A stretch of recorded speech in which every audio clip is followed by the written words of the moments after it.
Este 10 de junio de 2024 será una efemérides de infausta memoria para la historia de la democracia y en particular de la democracia reciente en nuestro país. Ese día,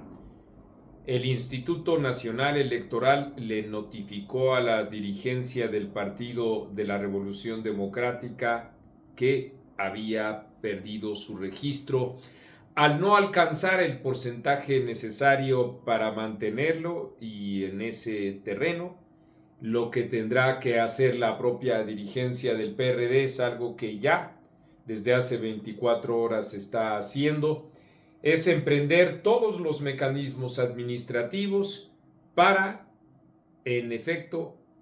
gestionar su propia desaparición como fuerza política registrada para las contiendas electorales. Y esto que digo es justamente para diferenciar entre el espacio que dejará de ocupar, que ya dejó de ocupar el Partido del Sol Azteca, porque según el propio dirigente nacional Jesús Zambrano ha dicho,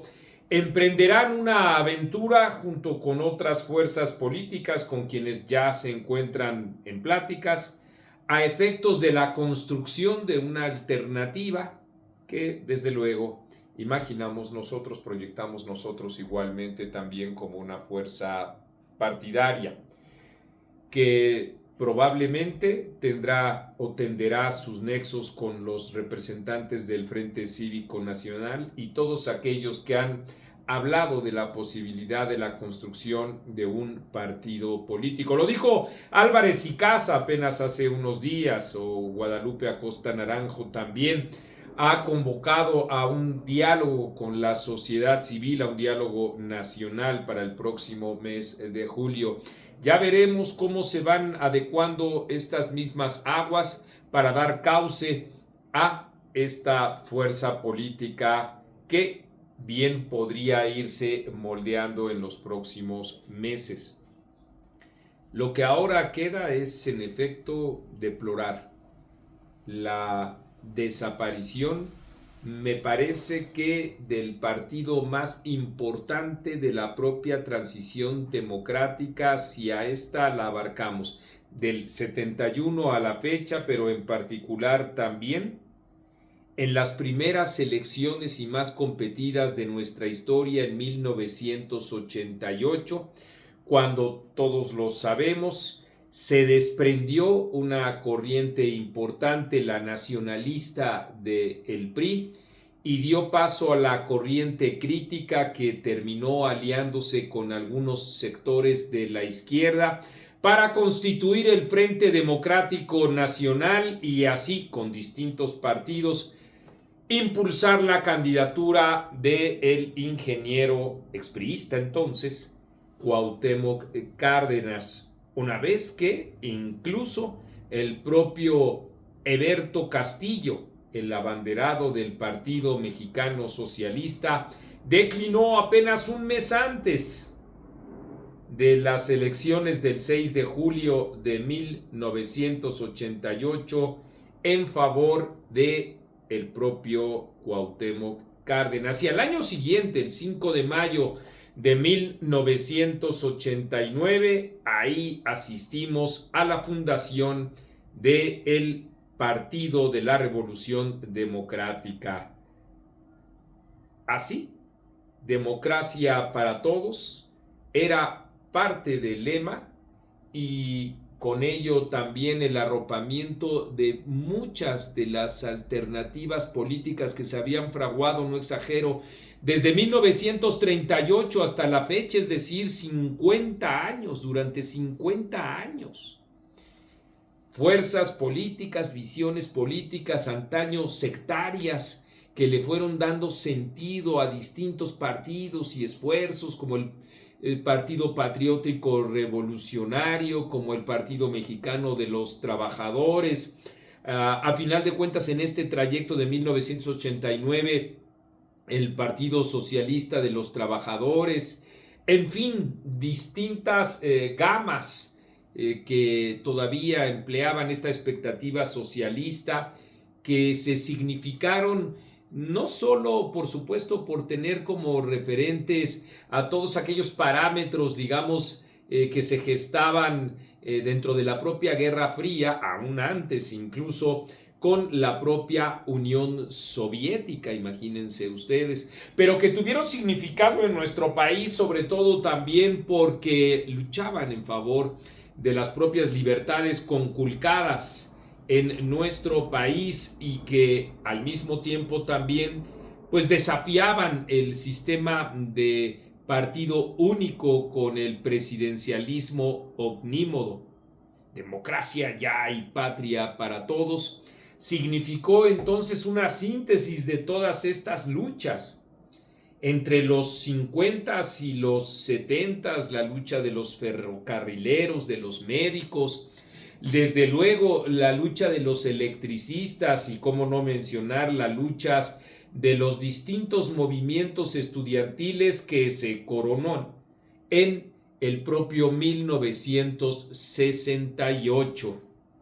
Y ahí y todas las gestas en las que participaban aquellos que buscaban esas propias libertades junto con otras vertientes que se, digamos, manifestaban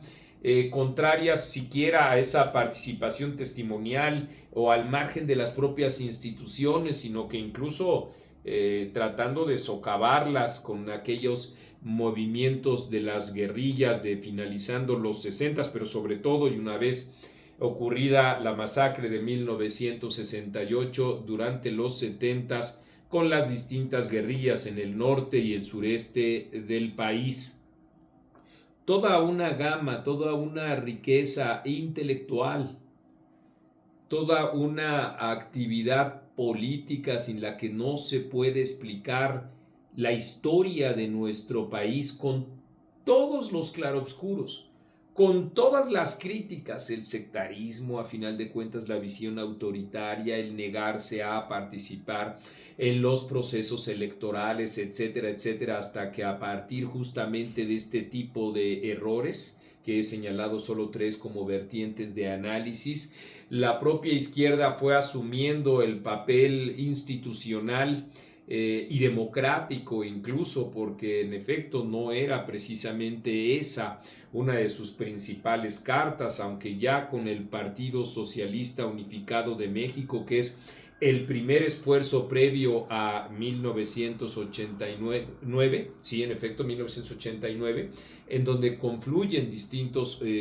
organizaciones políticas, ya se planteaban, pues sí, para salir del autoritarismo y para entrar a la propia democracia, una llave, recuerdo bien, que tenía lo que aún conservaba la hoz y el martillo de aquel Pezún, y bueno, pues todas las derivaciones que les acabo de decir a trompicones, desde luego, porque esto requeriría naturalmente una exposición detallada y puntual que diera pleno reconocimiento cronológico, incluso con hombres y con nombres de todos aquellos que aportaron y mucho a este tipo de luchas en favor de los propios derechos de los trabajadores, de los campesinos, de la sociedad, y que, como he dicho, alcanzaron su punto cúspide en 1988 con las elecciones, 1989, reitero, con la conformación del PRD. De entonces a la fecha, distintos momentos importantes fue viviendo. Desde luego que incluso se fue consolidando como el referente, el único referente de izquierda en nuestro país. Lo que quedaron ahí ya fueron solo rémoras de esa visión ideológica que persistió en negarse en la participación de todos estos canales institucionales, y con los vaivenes que tiene las preferencias electorales. 94 fue un momento importante todavía para el PRD, no tanto en 2000, en donde queda relegado incluso en tercer lugar Cuauhtémoc Cárdenas, cubriendo solo 16 millones de votos. De tal manera que en efecto fue en declive. En ese mismo año solo se pueden gestionar algunos triunfos, entre ellos Andrés Manuel López Obrador. Y bueno, pues llega el PRD en 2006 y 2012 como la segunda fuerza político-electoral en nuestro país, habiendo abanderado a el propio Andrés Manuel López Obrador en sendas, digamos, batallas electorales perdidas, que sin embargo lo consolidan como eso, como una de las grandes fuerzas, que sin embargo va minando cada vez más su propia presencia en virtud de pues las propias fracturas, el abandono de Andrés Manuel López Obrador y con él distintas corrientes desde 2012, Marcelo Ebrard, hasta, bueno, pues en efecto, pues todas estas corrientes y personas que les son ahora familiares porque militan en el partido Morena. Ahí se ha convertido esa en una caja de resonancia de perredistas y también de priistas, de los más recalcitrantes, desde luego, y que no tienen como bandera la bandera de la democracia. Por eso es que es muy lamentable, en efecto, la desaparición del registro del Partido de la Revolución Democrática, porque esa expectativa socialdemócrata, esa visión, en efecto, antiliberal, en favor de la economía de bienestar, en favor de todos los derechos para todos, en fin, se fue desdibujando. Tuvieron mucho que ver, desde luego, las llamadas tribus, no más, créanme ustedes, podríamos estar hablando en estos momentos hasta de 12 distintas corrientes que se han ido o que se fueron atomizando paulatinamente hasta, en efecto, dar una continua degradación en el propio partido, una gestión que no resultó eficaz de este tipo de expresiones tribales, digámoslo así, y en consecuencia también el no poder traducir con discursos y con propuestas específicas para poder significarse como eso, como un partido de izquierda. De tal manera que en efecto espero que esta sacudida, este aluvión de votos que ha ocurrido el 2 de junio, signifique para personajes, para políticos de amplia trayectoria, no solo del PRD, pero ahorita estamos hablando del Sol Azteca, toda una sacudida y una motivación intelectual y política para emprender de una derrota como esta, una oportunidad importante y vigorosa, propositiva y programática para en efecto enfrentar estos momentos difíciles. No hay espacio, ni siquiera, para permanecer en la propia tristeza, aunque esa es la pátina con la que he hecho este comentario.